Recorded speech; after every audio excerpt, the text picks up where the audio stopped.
Hey, you wonderful people.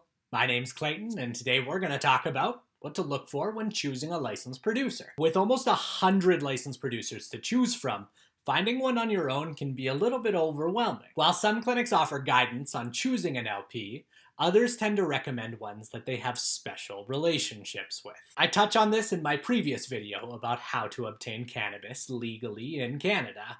The link is in the description below if you need to catch up. So, let's start with the definition of what a licensed producer is.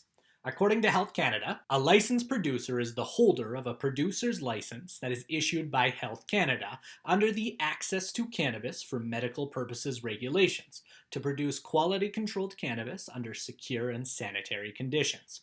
They can be authorized to produce and sell dried and fresh cannabis, seeds and plants, and cannabis oil, which means an LP isn't able to sell any other cannabis products, like edibles or concentrates. However, Health Canada does mention elsewhere, the sale of edibles containing cannabis and cannabis concentrates would be permitted within 1 year following the coming into force of the proposed act. The proposed act being legalization, supposed to happen summer of 2018. Licensed producers can also only sell cannabis to a client of that producer or an individual who is responsible for the client, which generally brings us into a conversation about dispensaries and storefronts, which Health Canada says specifically, storefront operations selling cannabis, commonly known as dispensaries and compassion clubs, are not licensed by Health Canada under the current law and are illegal.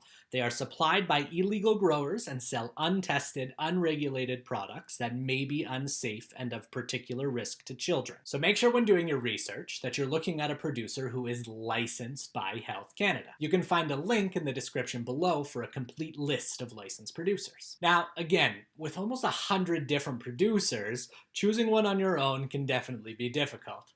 But if you do have an idea as to what you're looking for, your search can become a lot easier. And always keep in mind that you're never stuck with a licensed producer. You can always switch anytime you visit your doctor. So let's talk about the main differences between licensed producers. There are 4 main categories to look at. Price. On average between LPs, you're looking to spend about $8 to $9 per gram of dried cannabis, and the ingestible oil price points can vary drastically. Selection. Most licensed producers have both dried cannabis and ingestible oils available, but it would be good to know what you prefer. For more information about the difference between inhalation and ingestion, check out my first video called Basic Cannabis Education. Quality. While quality is more of a preference thing, the products grown from licensed producers are held to a very high testing standard. This results in every strain being tested multiple times before it's ever available for sale to patients. The link to a more thorough explanation of this is in the description below. And last, but definitely not least,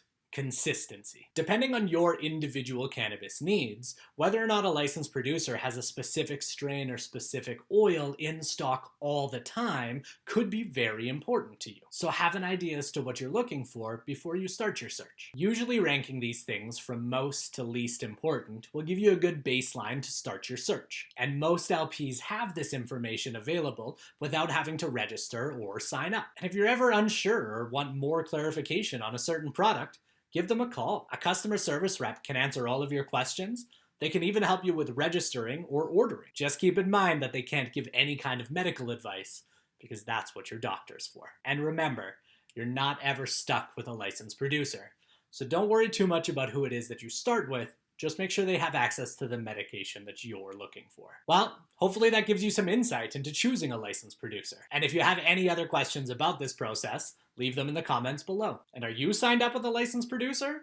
If so, let me know who and how your experience is with them. And as always, if you learned something, please like and share this video for everyone to see. And if you're new to my channel, hit that subscribe button with the little bell beside it to be notified every Tuesday when a new video is posted. And don't forget to catch up on any of the videos that you may have missed. Thanks a lot for watching. Have a great day.